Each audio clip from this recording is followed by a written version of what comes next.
Hey guys, so are you a new investor in Warner Robins and wanting to find out what kind of real estate strategies you can use to build your wealth and become a real estate investor? Well, in this video, we're going to go over a bunch of different strategies and show you the differences between each one of them so you can decide which one you want to start on. So let's get busy.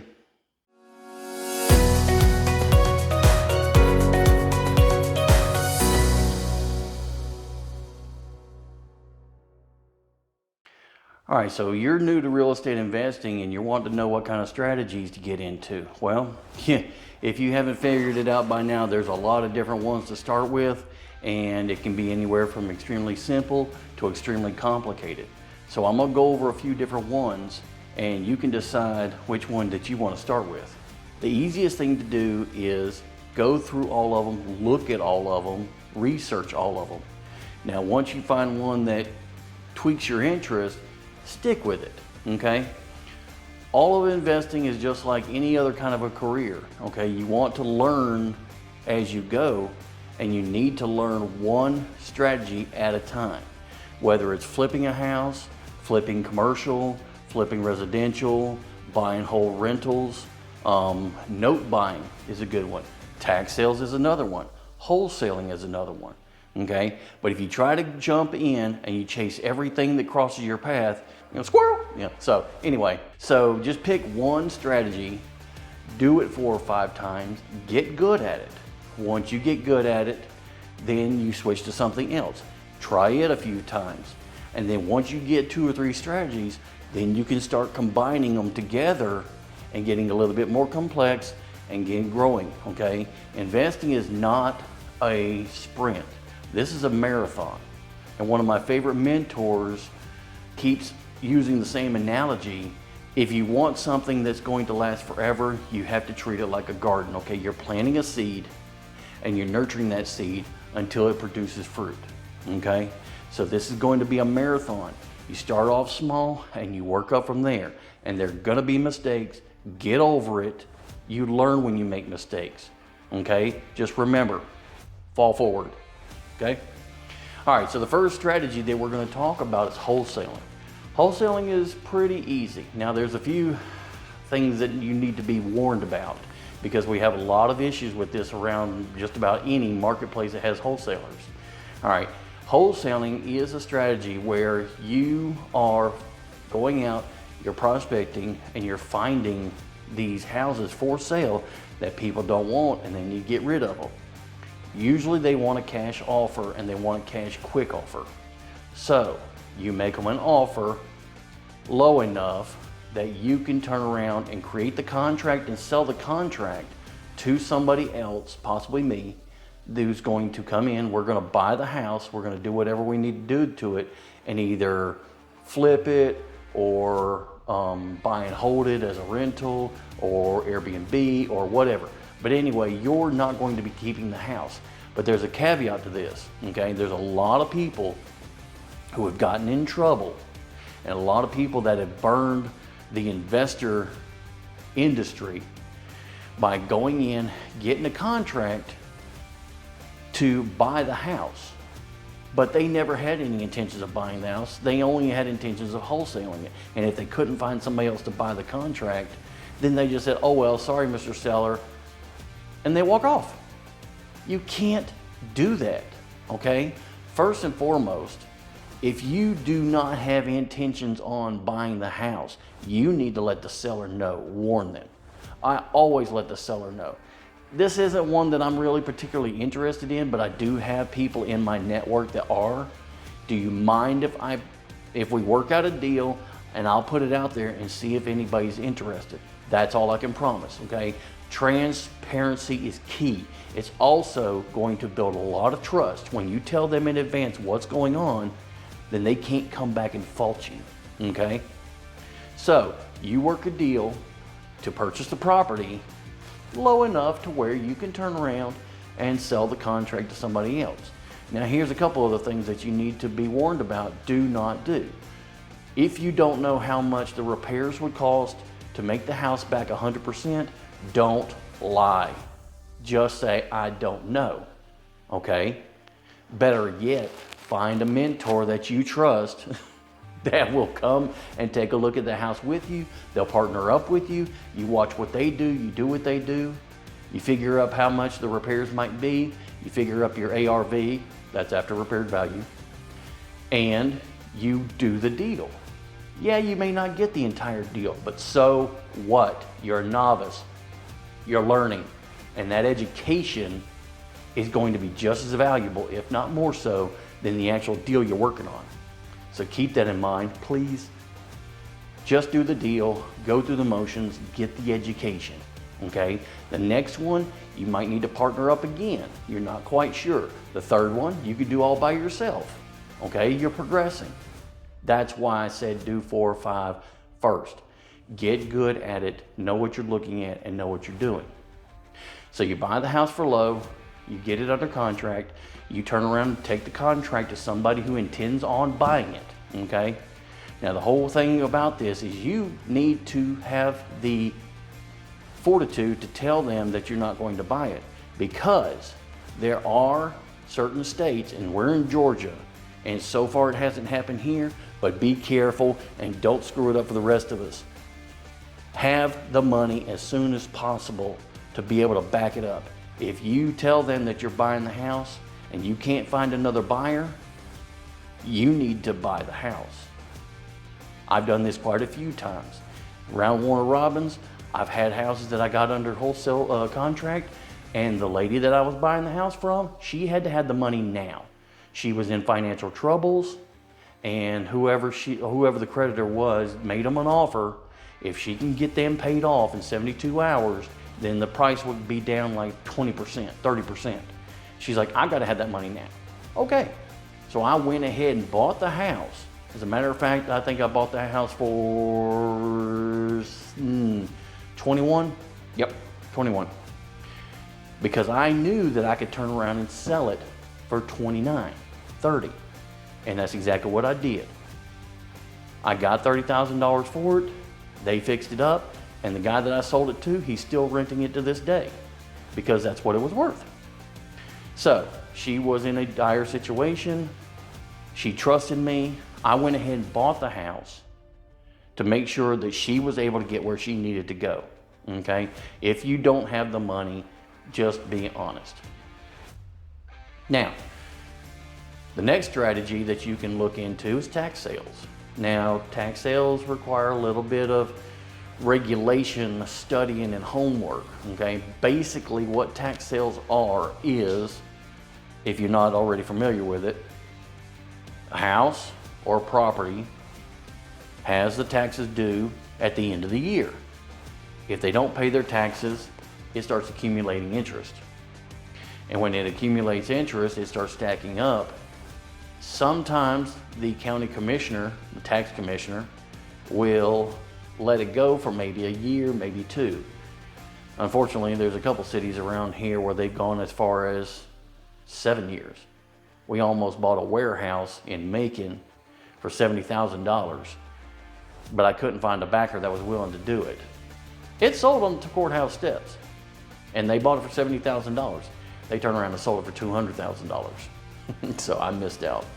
When buying properties with a tax sale, the basic structure of it, and you need to do your studying, you need to do your homework, and you need to know what the regulations are. You buy a tax lien against the property, okay? Let's say you've got a $100,000 house and it's got $2,000 worth of taxes. You go to the courthouse steps, along with the other 50 or 60 would-be investors that are wanting tax sales, and you bid on this property.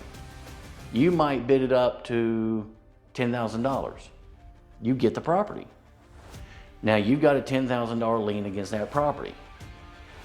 You're supposed to contact the owner of record in the last known address, make a reasonable effort to contact them and let them know, hey, I've got a lien against this property on the tax sales. I need you to pay me back plus my redemption fee. Now in Georgia, that's 20%. So if they do, great, you get a 20% return on your investment. If they don't, you have to keep the house, or you have to keep the tax lien for a year and a day, after which you can file for foreclosure.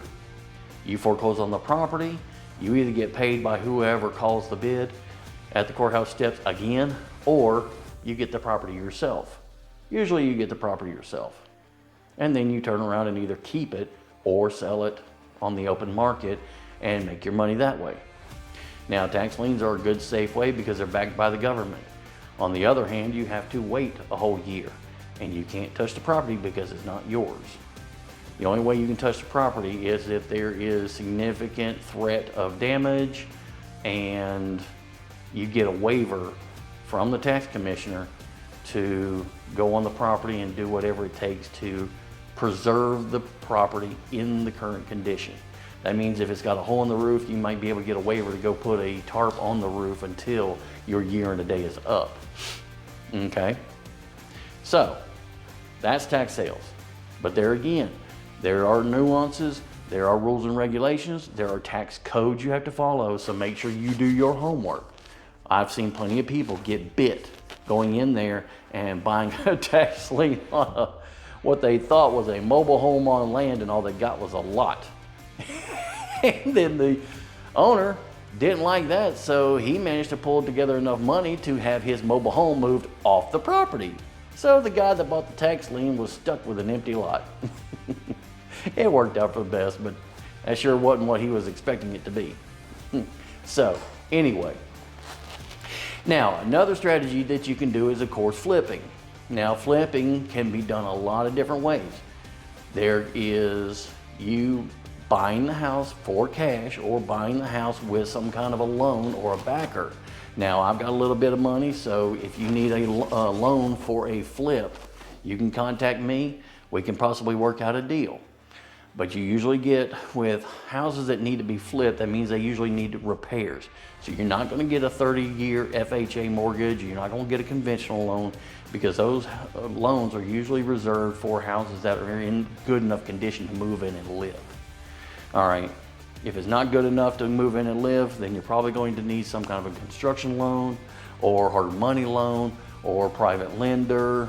So that's where you want to network with other investors and find out who the players are and who has money to lend, who has money for flips, and so on and so forth. Next, with the flips, okay, however it is that you buy the property. You buy the property, of course, you need to know how much the repairs are. If you've got the air conditioners out, or there's a hole in the floor, or there's mold in the basement, or the roof is starting to leak and you're gonna have to do some roof repairs, okay? You need to have a contractor that and an insurance agent, keep that in mind too, that is going to be able to go in, take a look around, and see what it's going to take to get this house back up and running. Here's the basic, just basic, because every investor is different and every investor has their own little formula on how they decide whether or not a flip is a good deal. Usually, you're going to figure out what the house would sell for in 100% perfect condition on the open retail market, ARV, after repaired value. Now, once you've got that figured up, then you're going to subtract your margin, okay? How much do you want to make? 20%, 15%, 30%, okay? Usually a good rule of thumb with flips is when the market is hot, like it was in 2009, 10, 11, 12, 13, you know, when it was steadily going down.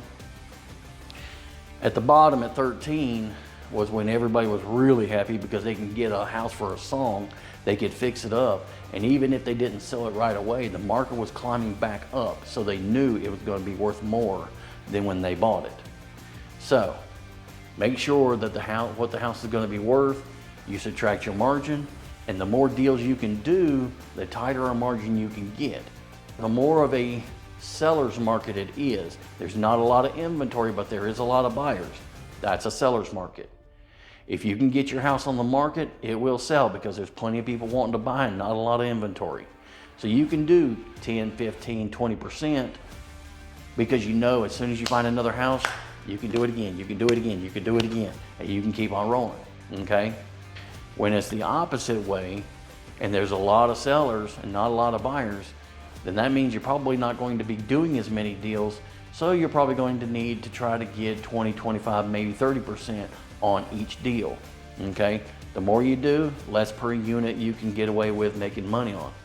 Once you've got your figures up and you know how much the house will go for in the retail market, now you subtract your margin, then you subtract your repairs. Let's say right now an air conditioner I can get an air conditioner for about 100% change out, $9,500 on a standard 1,500 square foot, 3-bed, 2-bath ranch house, $9,500, okay? New roof on that same house is probably going to be around 10 or 11,000, okay? Whole house painting can be anywhere from 3 to 5,000, okay?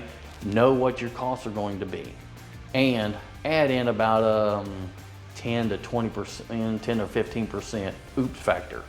Because once you start tearing stuff apart and start changing out parts and putting new stuff in, you're gonna realize either you forgot something or you uncovered something that you weren't expecting. Like the last one, not the last one, about four times back, we ran into one where we started rehabbing one bathroom and the stud wall that was between the two fell apart, so we had to rehab both bathrooms. That kind of thing happens a lot. So always expect something over and above that you didn't know about to come poke its head out, because it always does. So you've got your ARV minus your margin, minus your repairs, minus your oops factor, okay, minus closing costs. Usually when an investor buys a house, now of course, keep in mind, everything is negotiable. Putting a offer into but pay the closing costs is usually a good way for you to get the price that you want on a seller that's trying to sell a house that needs to be rehabbed. They're already losing money. They don't want to lose any more than they absolutely have to, and making them pay the closing costs, it's probably going to be another one of those ways they're going to say no. So you don't want that. So just factor it into your offer. You're going to be paying the closing costs. Go ahead and discount it enough to cover that. The other expense is going to be if you borrow money, okay?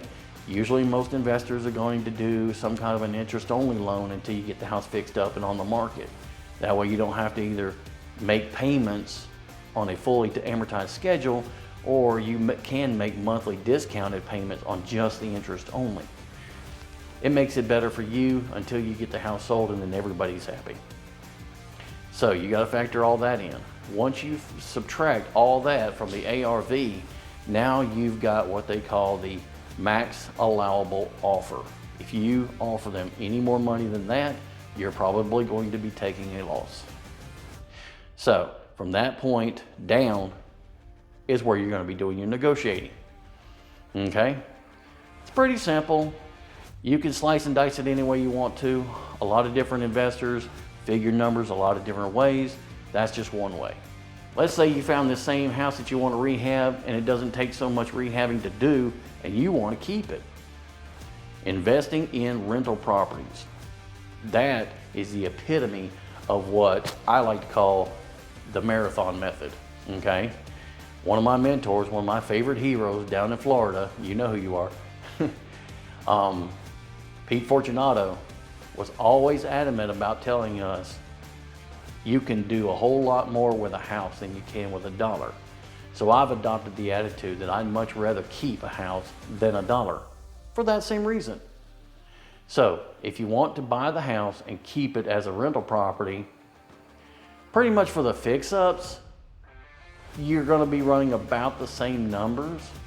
But me personally, if I'm going to be keeping the house for a long-term rental, I usually figure it up a little bit differently. Let's say that I get a loan for the house, okay? Oh, stop. Let me back up. The one thing that you need to keep in mind when you're looking at a house that you intend on keeping on as a rental, know the rental market in that area, because the bottom line is that house has to pay for itself, okay? When you're doing a flip, you're dealing with capital gains. You're dealing with one time, once now money. When you're doing a rental property, you're dealing with cash flow. So you need to figure out what this house will rent for and you have to make sure that all your numbers are in line for that house to pay for itself. So you figure up the rent first. Let's say this house would rent for, we'll say $1,500. That's the average for Middle Georgia. $1,500 rent, okay? I've got to take out at least 10% for me, because whether I'm a professional property manager or I hire a professional property manager, somebody's getting paid. Somebody needs to get paid for that time and that effort of managing the property. So go ahead and take it out right off the top, okay?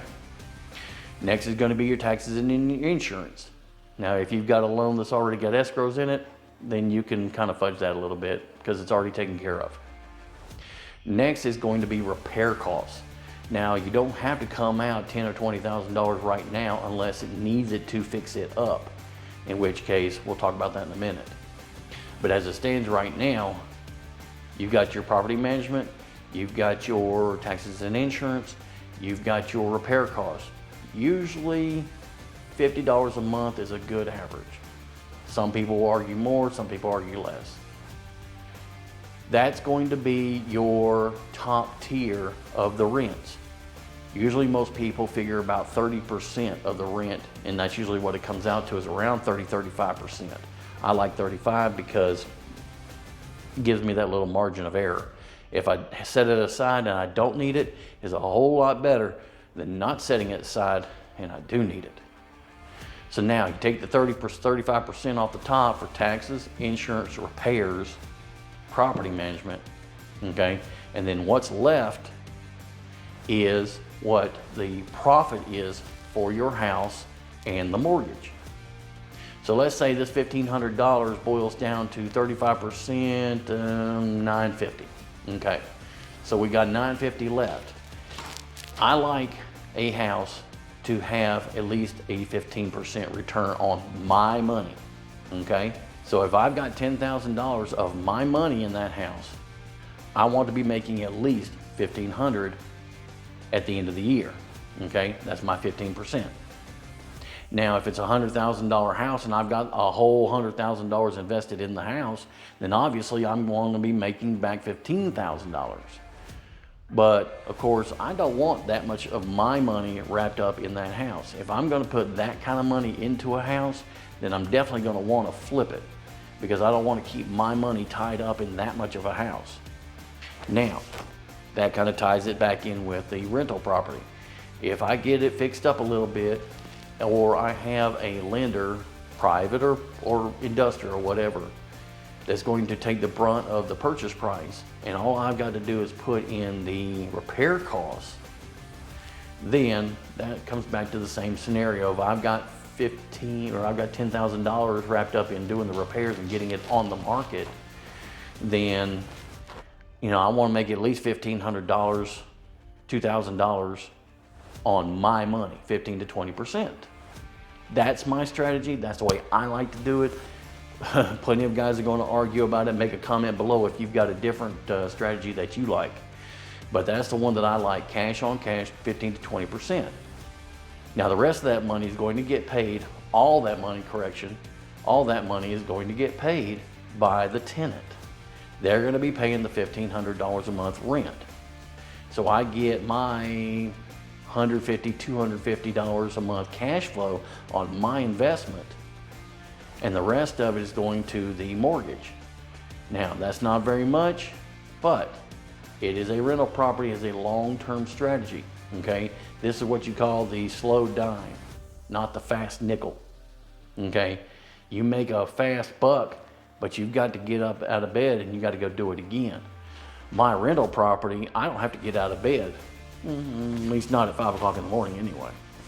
So that's another strategy.